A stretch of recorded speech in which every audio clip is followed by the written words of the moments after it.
자, 반갑습니다. 알파프로 가족 여러분, 정태근 전문가입니다. 7월 8일 두 번째 방송 시작하도록 하겠습니다. 자, 두 번째 방송 종목은 3령 엠텍입니다. 그리고 방송 말미에는 히든 종목이 공개가 됩니다. 방송 끝까지 시청을 부탁드리고요. 방송 보시고 난 이후에는 좋아요, 구독 부탁드리도록 하겠습니다. 자, 그러면 시작 한번 해보도록 할게요. 화면 보시면서 말씀드릴 건데 참 시장은 참 저는 정말 대단하다고 생각하고 있습니다. 무슨 뜬금없는 얘기냐면은 원전 말씀드리면은 원전 관련해서 수혜주, 원전 관련주를 끊임없이 뽑아내는 것 같아요. 삼양엠텍 같은 경우는 아시다시피 지진 관련주거든요. 그래서 어쩌다가 뭐 지진 얘기 나오게 되면 내진 설계 얘기 나오게 되면은 수혜주로 좀 부각이 됐었는데 원전으로 부각되는 건 이번이 처음인 것 같아요. 자, 어떤 이슈가 있었는지 한번 볼게요. 여기 보시면은 일단 원자력과 천연가스가 그린 텍소노미에 포함이 됐다는 뉴스도 있습니다. 근데 이거는 거의 뭐 기정사실화 100%라 봐야 될 것 같아요. 왜냐면은 지금 에너지가 모자라가지고 지금 석탄을 떼고 온 상황입니다. 탄소 배출 이러면서 탄소 규제를 가장 많이 밀어붙였던, 가장 먼저 밀어붙이고 강력하게 밀어붙였던 유럽이 석탄을 뗀대요. 참 웃긴 일이죠. 그러니까 원전하고, 그러니까 해상풍력이란지 태양광이 자리 잡기 전까지는 원전이란지 LNG에 기댈 수밖에 없는 상황인 거죠. 그러다 보니까 또 LNG하고 또 원전도 시간이 걸리잖아요. 석탄 때는 그런 웃지 못할 상황이 현재 진행되고 있는 상황이고요. 두산 에너빌리티가 국내 최초로 유럽 국제표준 시험 인증 기관인 TÜV SUD로부터 원전 안전 표준 기준을 치르겠다고 얘기가 나왔습니다. 이거는 상당히 중요한 이슈라고 생각이 돼요. 앞으로 체코, 프랑스, 폴란드, 네덜란드 이쪽으로 어쨌든 수주를 받을 거예요. 그러면 분명히 유럽이 원하는 기준이 있을 겁니다. 근데 그 기준이 방금 말씀드린 유럽 원전 인증서 요거라는 거죠. 여기도 있네요. 체코, 프랑스가 다수 유럽 국가 원전 운영사들은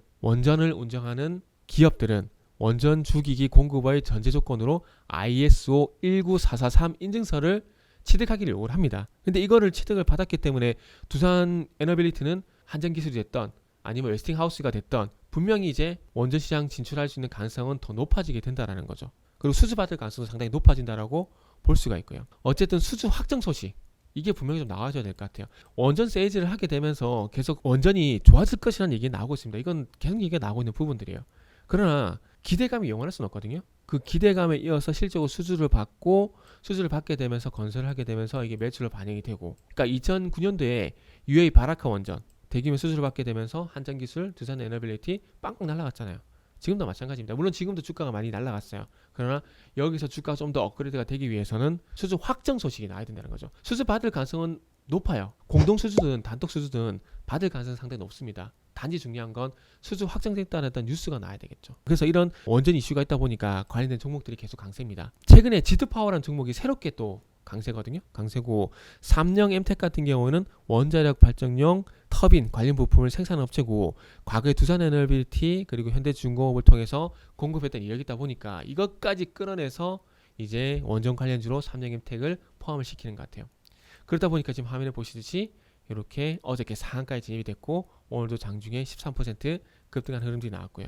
조금 전에 말씀드렸던 지드파워 같은 경우도 마찬가지로 이 원전 이슈가 반영이 되게 되면서 이렇게 상당히 가파른 상승세가 나왔습니다. 이어서 삼령엠텍도 지드파워에 있는 그런 흐름들이 나온지 한번 보자고요. 이어서 이제 히든 종목 보도록 하겠습니다. 자, 히든 종목입니다. 히든 종목은 이제 원통형 배터리 관련주라고 보시면 될 것 같아요. 원통형 배터리 이슈가 발생이 되게 되면서 6월 중순에 이렇게 상한가 나오고 급등이 나왔습니다. 급등이 나왔었고 급등이 나왔는데 이게 6월달 시장이 정말 안 좋았지 않습니까? 정말 안 좋다 보니까 조정이 나올 수밖에 없는 그런 환경이었다는 거죠. 그래서 이런 조정이 나오게 되면서 21선까지 하락이 나왔고 가격 조정이 나왔고 다행인 것은 21선을 지지를 받게 되면서 상승이 나오죠. 그리고 또 중요한 건 골든 크로스 상승 출발점 항상 제가 뭐라 그러죠? 골든 크로스가 나왔는데 그죠? 골든에서 나왔고 또 중요한 것은 골든 크로스가 발생되면서 크로스 이전과 그리고 크로스 이후의 흐름을 보게 되면 또 거래량의 어떤 압도적인 차이가 또 있죠. 이러다 보니까 또 상승의 신빙성이 높아질 수밖에 없다라는 거죠. 만약에 시장이 6월달 시장이 괜찮았다면 여기서 아마 계속 치고 나갔을 거예요. 치고 나왔을 건데 참 시장이 아쉬운 상황이었다라고 좀 봐야 될 것 같아요. 그리고 여기 보시면 아시겠지만은 1차 상승이 나오고 거래량이 좀 쉬어가게 되면서 조정이 나왔고 21선을 지지를 받고 다시 5일선까지 회복시킨 흐름.